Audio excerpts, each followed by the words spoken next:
यानी सीधा सीधा है कि हमारा जीवन पाप और पुण्य से बंधा हुआ है। और जब वो पाप और पुण्य से बंधा हुआ है तो हमें हर समय सावधान रहने की जरूरत है। इसलिए मेरी भावना में पढ़ते हो, सुख में मग्न न होवे और दुख में, ये भावना भाई जा रही है। यानी पहले से तय है कि सुख भी मिलेंगे और दुख भी मिलेंगे, पहले से तय है। वो सब जानते हैं आप लोग, ऐसा नहीं कि कोई नहीं जानता कि भाई सुख भी मिलने वाले हैं और दुख भी मिलने वाले। और ये भी सब जानते हैं कि सुख कम मिलेंगे, दुख ज्यादा मिलेंगे। और ये भी सब जानते हैं कि सुख 100% मिले वो 1% लगेंगे, और दुख 1% मिले कितने परसेंट लगेगा, वो 100% लगे। ये सब जानते हैं। जिसके पास 1 रुपया है उसे 99 की चिंता है, और जिसके पास 99 है उसे 1 रुपये की चिंता है। ये सोच है संसारी जीव की। आनंद ना 1 रुपये वाले को है, ना इन 99 वाले को है। एक व्यक्ति रसगुल्ला खा रहा था। स्टील की प्लेट थी, स्टील की चम्मच थी, 2 रसगुल्ले थे और चाशनी भी उसमें थी। उसने जैसी रसगुल्ले के 4 पीस किए, चाशनी को रसगुल्ले पे डाला। अब बताओ, जब उसने 4 पीस किए और चाशनी को रसगुल्ले पे डाला तो उसका मन कैसा होगा, रसगुल्ले खाने का मन कैसा होगा, आप सोच सकते हैं। और जैसे ही उसने चमची में, क्या बोलते हैं उसे, स्पून, हाँ आजकल लोग बदल गए, वो बच्चों से कहो चम्मच तो समझ के, चम्मच क्या चीज़ होती है भाई, और वो स्पून कहना पड़ेगा तब समझेगा कि चम्मच भी होती है कोई चीज़। क्यों, ऐसा ही है ना। अब क्या करें, इंग्लिश का जमाना है। जैसे ही उसने लिया और खाने को हुआ और सामने वाले ने कह दिया कि पत्नी को चक्कर आके गिर गया।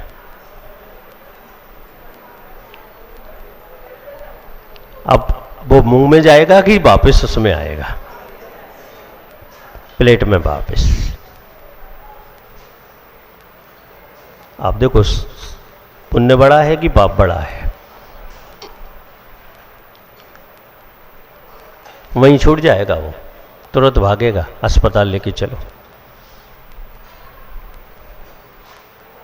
और एक व्यक्ति ऐसा है कि उसके हाथ पर रोटी है और नमक है, और वो ये सोच रहा है कि मेरी किस्मत तो कैसी है कि रोज रोज नमक और रोटी खानी पड़ती है मुझे।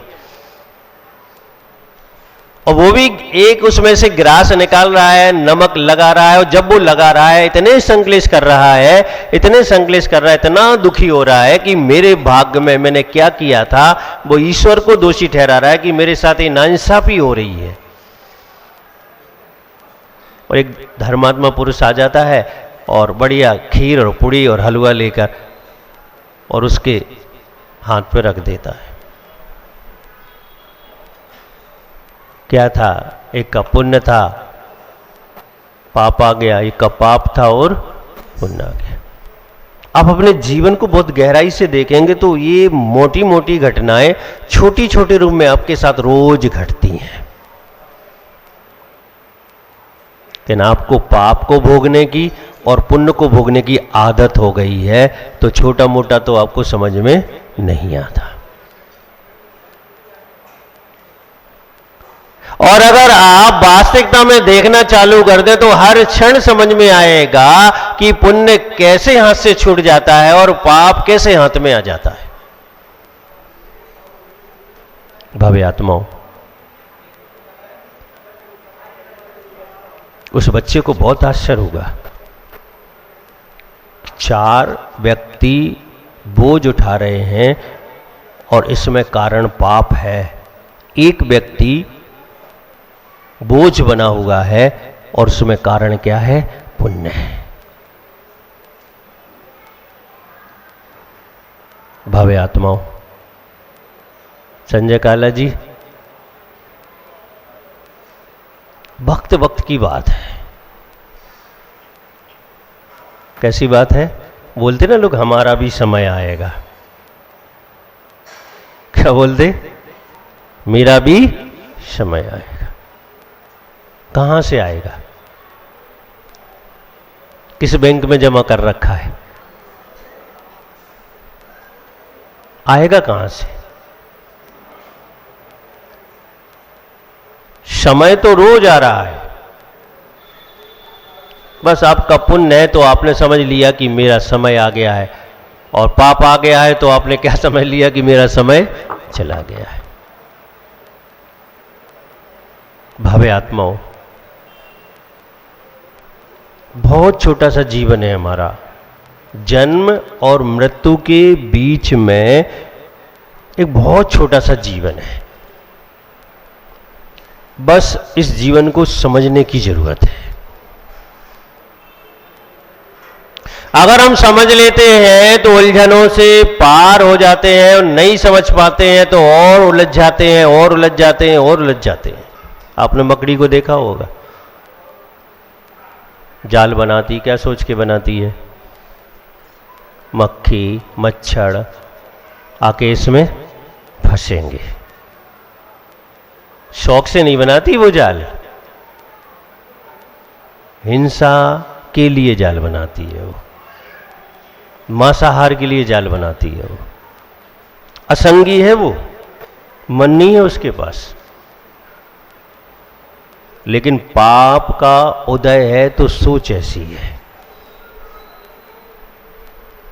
और जाल बनाती रहती है, सोचती रहती है इसमें मच्छी मक्खर फंसेंगे, मेरा भोजन बनेंगे, मेरी पूर्ति होगी, और जैसा वो सोचती है वैसा जाल बना लेती है, और वैसा जो सोचती है वैसा हो भी जाता है। लेकिन अंत में जब मक्खी मच्छर समझदार हो जाते हैं, क्या हो जाते हैं? ये भी समझदार हो जाते हैं, चालों को समझ लेते हैं, तो उसमें फंसना बंद हो जाते हैं, वो एरिया ही छोड़ देते हैं वो। फिर उसमें कौन फंसा रह जाता है? मक्खी। अब वो प्रयास करती है कि मैं बाहर निकल जाऊं, नहीं निकल पाती। रास्ता तो बाहर निकलने का बना ही नहीं उसने। उसे डर था ना कि जो फंसेगा वो निकल जाएगा, तो बंद तो दूसरों के लिए किया था, और बंद किसके लिए हो गया? खुद के लिए हो गया। भूखी क्षुधा की तीव्र वेदना के इस पाप के उदय के कारण वो कष्ट पीड़ा तलब कर मर जाती है। भव्य आत्माओं, ये जितना भी हमारे जीवन में कर्म का जाल है, ये हमारे द्वारा ही निर्मित है। उपाय ये है कि काटना भी हमें ही पड़ेगा। दुनिया के दर्शन ये कहते हैं कि भगवान काट देंगे, तो ध्यान रखना, कैंची वाले भगवान नहीं है हमारे, किसी के भी नहीं है वैसे तो। अब कोई मनगढ़ंत मान ले तो बात अलग है। कैसे भगवान है हमारे? जो हमें मील के पत्थर की तरह संकेत देते हैं मात्र। क्या करते हैं? किस तरह? मील के, आप गाड़ी से जा रहे हो, कोटा जाना है, क्या बताएगा वो? कोटा रामगंज मंडी से इतना। थोड़ा और बढ़ोगे तो क्या बताएगा? और कम कर देगा। और बढ़ोगे तो और कम कर देगा। लेकिन चलना किसे पड़ेगा? आपको। गाड़ी किसे चलानी पड़ेगी? आपको। ऐसा नहीं होगा कि पत्थर उखाड़ के आपके साथ हो लेके चलो, हम आपको छोड़ देते हैं। और दुनिया में जितने भी भगवान अगर हैं, कल्पनाओं की भगवान की बात नहीं कर रहा हूं, मनगढ़ंत भगवानों की बात नहीं कर रहा हूं, जो भगवान हैं उनकी बात कर रहा हूं। या तो वो 24 हैं, या वो अनंता अनंत है। या फिर देखें तो पंच परमेष्टि के रूप में है। ये सारे के सारे मात्र आपके लिए संकेत देते हैं, मील का पत्थर बनते हैं, और पुरुषार्थ तो जीव को ही करना पड़ता है। आचार्य कुंदकुल स्वामी ने समय सार में बहुत अच्छी बात लिखी। वो कहते हैं कि दुनिया को दो दृष्टि से देखो, एक पर्याय दृष्टि से और एक द्रव दृष्टि से। जब आपको ऐसा लग जाए कि सामने वाला मेरे को संकलेश उत्पन्न करा सकता है, तो वो कह रहे कि द्रव दृष्टि से उसे देखो, वो आपको सिद्ध समान नजर आएगा। कैसा नजर आएगा? सिद्ध समान। कर्म निरपेक्ष शुद्ध दिव्यार्थिक नय, ये ऐसा चश्मा है कि जिसकी आत्मा में लगता है उसको संपूर्ण संसारी जीव सिद्ध समान नजर आते हैं। वो निगोदिया, वो अभव्य, वो अनादि मिथ्या दृष्टि, वो शादी मिथ्या दृष्टि, वो सम्यक दृष्टि, यानी पहले गुण स्थान से लेकर 13वें गुण स्थान तक, यानी 12वें गुण स्थान तक सब कैसे नजर आते हैं? 14वें गुण स्थान सिद्ध समान नजर आते हैं। क्या विशेषता है इस दृष्टि में? इस दृष्टि में एक विशेषता है कि वह असत्य को चीरती हुई, असत्य को नकारती हुई संपूर्ण सत्य में जाके टिक जाती है। और जीव का संपूर्ण सत्य है कि जैसे सिद्ध है वैसे वह जीव है।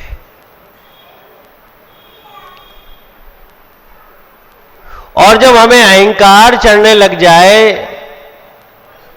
हमारा मन खराब होने लग जाए, तो वो कहते पर्याय दृष्टि से देखो। समझ जाए, पर्याय दृष्टि से देखो कि आज इनकी ये मनुष्य पर्याय है, कल इनकी स्वर्ग में देव पर्याय हो सकती है, अथवा नरक में नरक पर्याय हो सकती है, अथवा तिरंची पर्याय हो सकती है, और स्वयं की भी। तो ध्यान रखना, सबको द्रव दृष्टि से देखो। गाली देने वाले को भी, स्वागत करने वाले को भी, उपकार करने वाले को भी, अपकार करने वाले को भी। और जब वो सिद्ध समान नजर आएंगे तो आप सिद्धों को तो गाली नहीं दे सकते, सिद्धों से तो द्वेष नहीं कर सकते, उनके प्रति ईर्ष्या तो नहीं हो सकती। और ये दृष्टि जो है हमारे लिए सही चिंतन तक ले जाती है और सही निर्मल परिणाम हमारी बना देती है। तो भव्य आत्माओं, जीवन तो यूं चलता ही रहेगा। कौन साथ देगा, कौन नहीं देगा, इसकी बिल्कुल चिंता नहीं करो, क्योंकि तुम्हारा पुण्य होगा तो सब साथ देंगे, और तुम्हारा पाप होगा तो तुम्हारा जन्मदाता भी तुम्हारा साथ नहीं देगा। तो चिंता करने का विषय है ही नहीं है। चिंता करने का विषय ये है कि हमारे द्वारा संग्रह क्या हो रहा है, पुण्य हो रहा है कि पाप हो रहा है। अगर स्पष्ट हो जाए कि पाप संग्रह हो रहा है तो स्पष्ट ये भी हो जाएगा कि कोई तुम्हारा सहयोग करने वाला नहीं होगा। और स्पष्ट हो जाए कि पुण्य संग्रह होने वाला है तो आप समझ लेना कि हर कदम पर आपको कोई ना कोई सहयोग करने वाला मिलेगा। तिरंजीवी आपको सहयोग कर देगा, स्वर्ग से देव आकर भी आपको सहयोग कर देगा, और मनुष्य भी आपको सहयोग कर देगा। चातुर्मास की साधना ठीक से नहीं होगी क्या? उससे कोई संबंध नहीं है, लेकिन सोच, और हमें इसी सोच से बाहर आना है। इसलिए कुछ साधुओं ने तो ज़्यादा नहीं 0, 1, 2, 3 पॉइंट 5 पॉइंट तक ही पहुंचे हैं साधु, उन्होंने निर्णय कर लिया कि कलश स्थापना नहीं करेंगे। ज़्यादा नहीं है, 0, 1, 2, 3, 5 पॉइंट उन्होंने निर्णय कर लिया। हम भी सोच रहे हैं कि अपन भी धीरे धीरे ऐसे ही निर्णय कर लो, शांति से रहो, ना कोई फंक्शन, सीधे जाओ, बस हम चतुर्मास करेंगे, ना मीटिंग होने दो। आजकल मीटिंगों को भी चक्कर है। अब मीटिंग हुई चतुर्मास के पहले, कहीं भी आपके यहाँ की बात नहीं कर रहा, मुझे नहीं पता यहाँ क्या होगा, मैं तो सार्वजनिक बात कर रहा हूँ। अब बोले समाज के 20, 25, 40, 50 व्यक्ति बोले, वो कह रहे उन महाराज को लाओ, वो कह रहे उन महाराज को लाओ, लो अब और गड़बड़ हो गई। हम भी बट गए, अभी तो तुम बटे थे, अब हम भी बट गए। पहले अच्छा था कि जहां चतुर्मास करना है वहां साधु आके बैठ गए, कोई मीटिंग नहीं, कोई चर्चा नहीं, अब करवाओ चतुर्मास।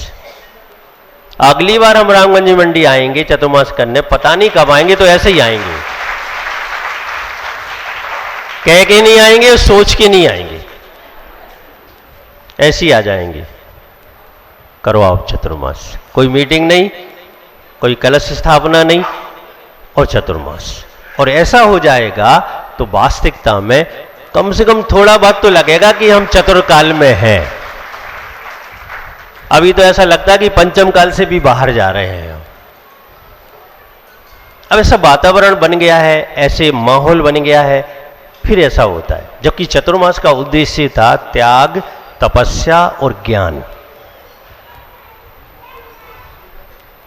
त्याग ऐसा हो कि हिंसा ना हो, तपस्या ऐसी हो कि कर्म की निर्जरा हो, और ज्ञान ऐसा हो जो आगामी काल में हमें सिद्ध बना दे। तालियां तो बजा रहे हो, समझना भी ये छूट है, सामान्य नहीं, विशेष परिस्थिति में। जब रामगंडन वाले कह देंगे कि महाराज यहां से जाओ, तब कितने लोग बोल रहे कि जाओ, तो कोई नहीं बोलेगा। हाँ, बेचारा बोल भी नहीं सकता ना, दूसरे चढ़ बैठेंगे उसके ऊपर। अरे हम कहीं नहीं जा रहे, चिंता नहीं करो। हम जब पढ़ते थे हमारी आदत थी, रविवार को भी हम स्कूल पहुंच जाते थे। धीरे धीरे लोग समझा पाए कि रविवार को स्कूल नहीं लगता। पूरे पीरियड होके घंटी बज जाती थी, हम क्लास से बाहर नहीं जाते थे। कभी कभी तो चपरासी आता था कि भैया अब तो टीचर भी चले गए। क्या करें, आदत है, आदत थी। और अब ऐसी आदत है कि जहां आ जाए तो आसानी से जाते नहीं हैं अपन, या तो 2-4 को ले जाएंगे या फिर वहीं बस जाएंगे। तो बता देना क्या करना है, 2-4 को लेके जाना है कि यहीं बसना है, ये तो बाद में बता देना। अच्छा है कि 2-4 चलो बसाओ मत हमें। और हम सबकी शुभ भावनाएं हैं। इस भावना के साथ जय बोलिए गुरुदेव आचार्य श्री विराग सागर जी महाराज की